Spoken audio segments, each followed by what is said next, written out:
Rudy Giuliani at a fundraiser in New York, a meeting of big Republicans, including the presidential candidate on the Republican side, the Wisconsin Governor Scott Walker. Rudy Giuliani says this, and again, remember, in the context, Rudy Giuliani is not the mayor of New York anymore. He's not running for anything, so he can say whatever he wants, but a likely presidential candidate is sitting a few feet away when he says this. I do not believe, and I know this is a horrible thing to say, I do not believe that the president loves America. He doesn't love you, and he doesn't love me.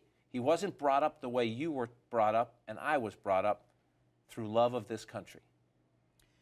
You can be as opposed to the President of the United States as you want to be. You don't say that anybody in this country, much less the President of the United States, doesn't love the country unless you can prove it. That is deplorable. That is wrong.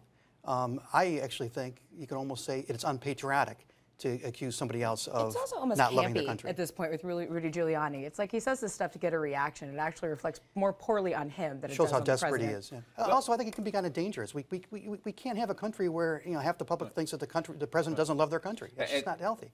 Again, he's not in public office anymore, so he's, I guess, entitled to. We have a First Amendment. He's not entitled. He can say whatever he wants. As a citizen, he can say whatever he wants. But as a leader, he is somebody. He was America's mayor after 9/11, and God bless him for what he did after 9/11. But I look at him differently now as a citizen. I look at him differently. Yes, he has the free right to say that. But now I look at him as much more desperate and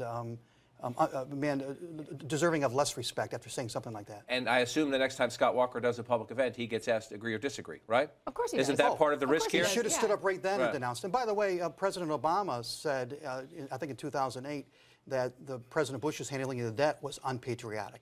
President Obama should not have said that about President Bush. But even that is different than saying they don't love him. They don't love their country. I don't know of anybody who's said that President Bush doesn't love his country. They shouldn't, because President Bush loves his country, President Clinton loved his country, he loves his country, and President Obama loves his country.